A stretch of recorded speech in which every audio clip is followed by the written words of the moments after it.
Ami jardinier, s'il t'arrive d'utiliser une boîte, alors cette vidéo est pour vous. En effet, aujourd'hui on fête le 400e anniversaire de Blaise Pascal. C'est lui qui inventa la boîte, c'est lui qui travailla sur la pesanteur de l'air et qui fait qu'on regarde la météo en hectopascal.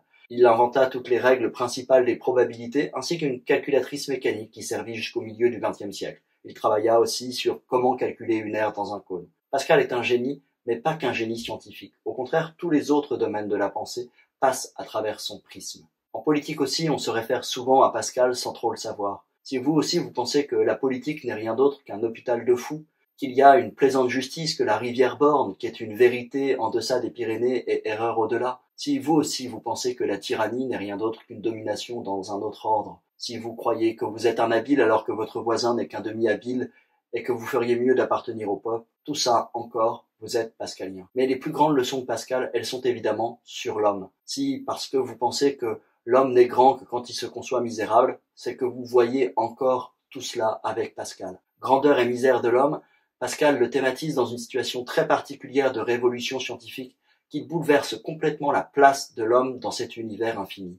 En effet, par l'espace, l'univers me comprend, mais par la pensée, je le comprends. Je ne suis peut-être qu'un roseau, mais qu'un roseau pensant. Tout ça, c'est Pascal. L'homme, n'ayant pu ignorer qu'il était ignorant, misérable et mortel, s'avisa de ne point y penser. Tout le malheur du monde vient de ce que l'homme ne sait demeurer dans sa chambre seul. Tout ça, c'est Pascal et c'est la pensée du divertissement. Cette conscience inquiète qui a besoin de sortir de cette inquiétude pour commencer à vivre. Et c'est pour ça que un roi sans divertissement est comme un roi nu. Tout cela, c'est encore Pascal qui nous l'apprend. Mais bien sûr, Pascal, c'est aussi une conception de l'homme dans un rapport à la religion. Et c'est ce magnifique texte du Pari de Pascal qui met l'homme face à cette question de la transcendance. Que devons-nous faire dans cette situation d'incertitude face à ce Dieu qui pourrait être présent ou ne pas être présent? Comment décider alors que nous n'avons pas une expérience sensible immédiate de ce divin? Ce texte-là, il faut le lire, il faut le travailler et il faut prendre le temps de le méditer parce que, comme le dit Pascal,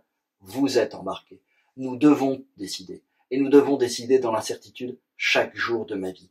Si comme Pascal, vous pensez que l'homme est un être mystérieux, alors vous vous demandez, cette histoire de péché originel, qu'est-ce qu'elle nous apprend? Elle dit incompréhensible que cette transmission du péché originel, mais encore plus incompréhensible l'homme sans ce mystère. Car comment comprendre l'humanité sans comprendre qu'il y a au cœur de l'humanité de grandes capacités à faire le bien et aussi de grandes capacités à faire le mal? D'où vient cette idée que chaque homme est habité par cette capacité au mal sans comprendre qu'il y aurait un péché originel? C'est ça la grande réflexion de Pascal sur l'homme.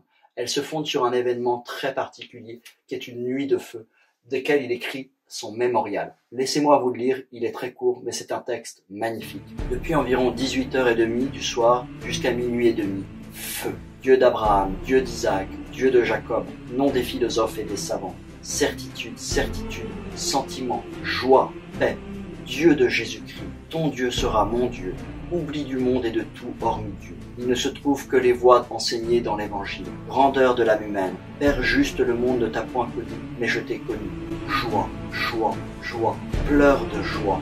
Mon Dieu, me quitterez-vous? Jésus-Christ, Jésus-Christ, Jésus-Christ. Je m'en fus séparé, je l'ai fui renoncé, crucifié, que je n'en sois jamais séparé. Qu'il ne se conserve que par les voies enseignées de l'Évangile, éternellement en joie pour un jour d'exercice sur la terre. Pascal tenait ce petit billet qu'il avait écrit dans une nuit de feu toujours sur son cœur et c'est là qu'on l'a retrouvé à sa mort. Alors avec lui, j'aimerais vous dire aujourd'hui, joie, joie, joie, pleurs de joie.